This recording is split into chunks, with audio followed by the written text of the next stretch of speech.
everyone, I'm Ankita Pokharel. In today's video, we'll do reading, grammar and writing section on the topic agreeing and disagreeing. Let's begin the class now. Okay, under the unit agreeing and disagreeing, we have the first reading part and it's entitled The King's Portrait. So portrait here refers to pictures. Okay, let's read the text. Once there lived a king. He had only one leg and one eye. He was very intelligent and kind. Everyone in his kingdom lived happily under his rule. One day, the king was walking through the palace hallway. He noticed the portraits of his forefathers. He thought, one day my children will see these portraits and remember their forefathers. The king, however, did not have his portrait. How will my painting look like? He wondered. The king invited the best painters from his kingdom. I want my portrait painted. Anyone who paints the best will get a good reward, he announced. All of the painters began to think how they could make the best painting of the king. Many of them were worried that the king will be disappointed if they could not paint the king beautifully. So, one by one, they made excuses and denied to make the portrait. But one of the painters raised his hand and said, I will make a very beautiful portrait of you, Your Majesty. You will surely like it. The king became happy hearing that. The other painters got curious. The king gave him the permission to make his portrait. Soon, the painter started drawing. He then filled the drawing with paints. Finally, he said, Your Majesty, the portrait is ready. All the courtiers and all the painters looked nervous. Is the painting really beautiful? They thought. What if the king doesn't like it? But when the painter presented the portrait, everyone in the court, including the king, was left amazed. In the portrait, the king was sitting on a horse, showing his only leg. He was holding his bow and aiming the arrow with his one eye closed. The king was so pleased with the painter that he gave him a great reward. So here we got to know about a king who once got curious about how his portrait would look like.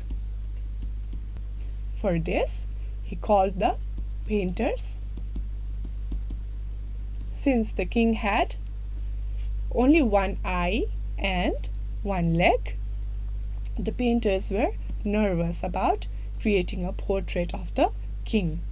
The king had also announced a good reward for the one who would paint his portrait in an amazing way. But since the painters were nervous, they denied making excuses. But there was one painter who came forward and then said that he would paint it.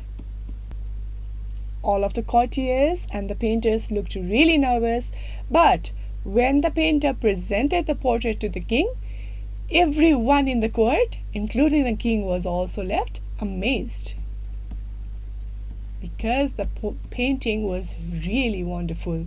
In the portrait, the king was shown sitting on a horse, showing his only leg, and he was holding his bow and aiming the arrow with his one eye closed.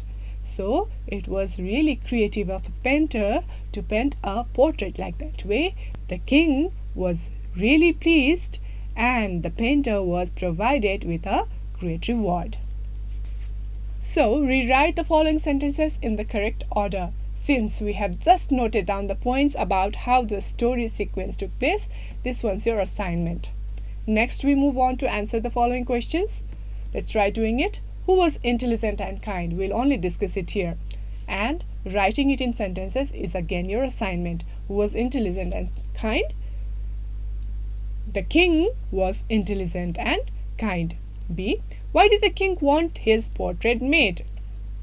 The king wanted his portrait made because he wanted his children to see his portrait along with his forefathers. So that was the reason why he wanted his portrait made.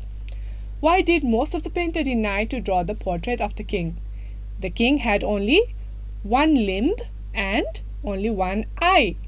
Due to this, it would be very difficult to please the king. And this was the reason why most of the painters denied to draw the portrait of the king. How did everyone feel about the painting? Everyone felt amazing about the painting. They thought that the painting was really impressive. How was the king shown in the painting? In the painting, the king was shown sitting on a horse, showing his only leg, and he was also shown holding his bow and aiming the arrow with his one eye closed. It was really a creative painting made. So here we have an exercise where we need to choose the correct alternatives and complete the sentences to give out a good meaning, to make the sentences meaningful ones. So let's try doing it. Are there many children in the classroom? Children refers to plural noun. Whenever we have plurals, we use are. So, are there many children in the classroom? How or what old are you? So, you're inquiring about somebody's age. So, what? What or why aren't you going to Peter's party? For reasons, we use why. Chandra hasn't come here yet. Haven't you called him or hasn't you called him? For you, we always use haven't. So this one's correct. What will they come to meet me? When we're asking about timings, we use when. Which book are you are reading now? Since it's a question, we use are before you. So, are you? Which book are you reading now? I brush my teeth twice a day. How often do you do it? We're asking about the frequency. So, how often? Do you like to have tea or coffee? So, if you're asking about somebody's likings, we use do you like. Where or how much do you walk? Number B is answering on a farm. So, since it's answered about a place, where do you work?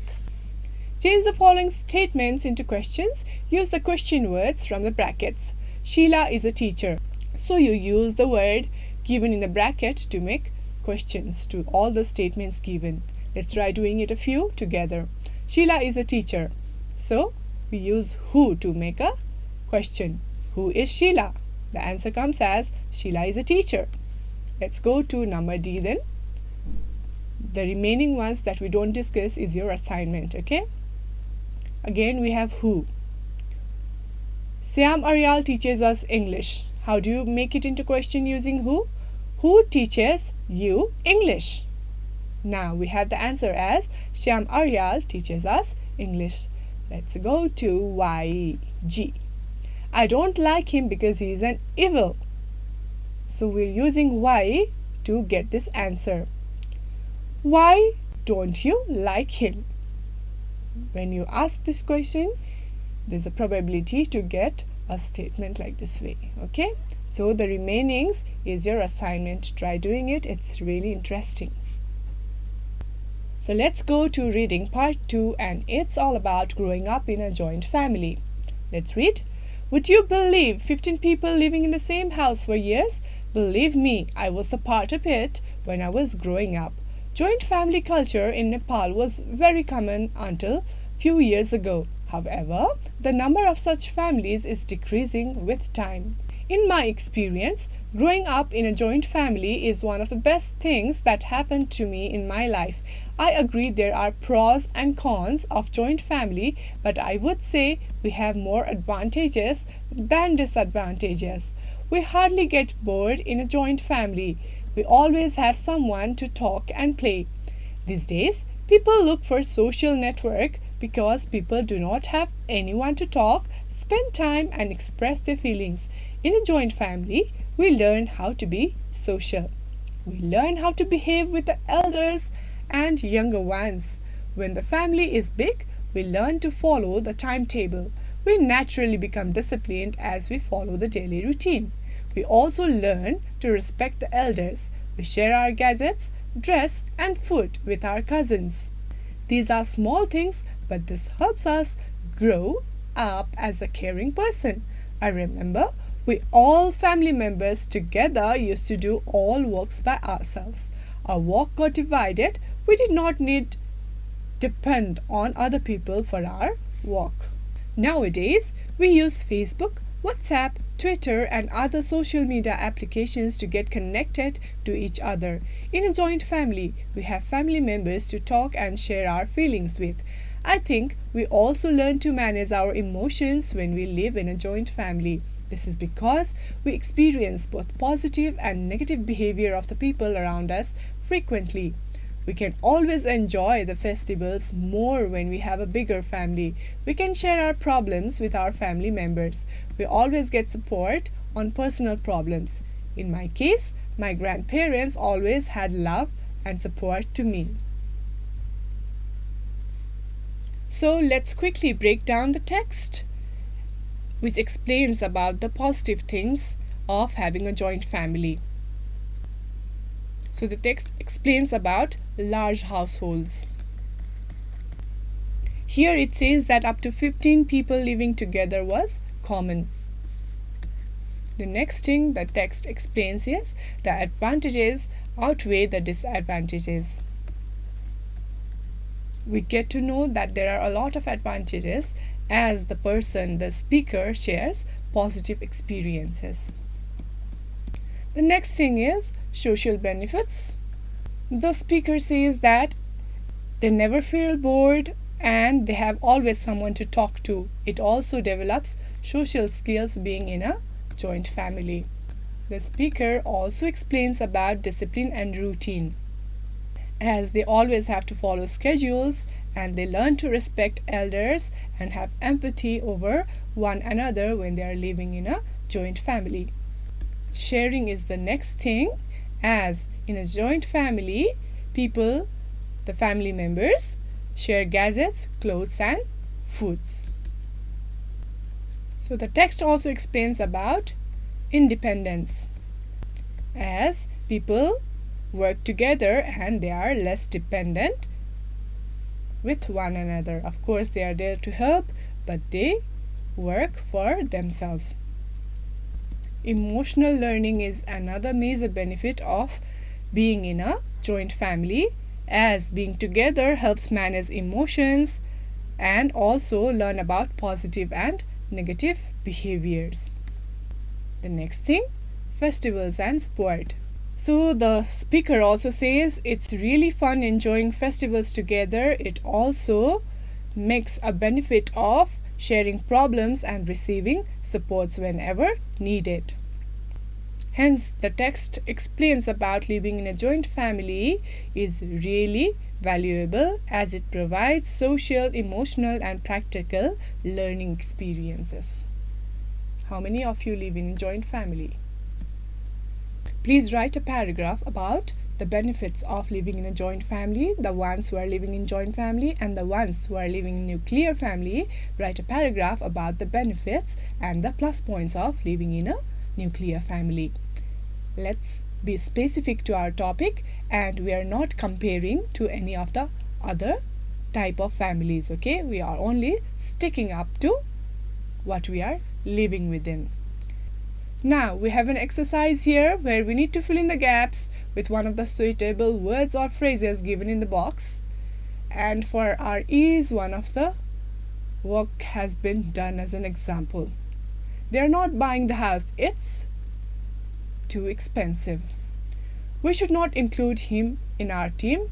He runs too slowly. Do we have dash to complete the text? Do we have enough time to complete the test? The exam was dash for him. He could only score 20 marks. Really difficult. After watching the movie, the children were very hungry. It could also go as quite happy. Okay, one of these.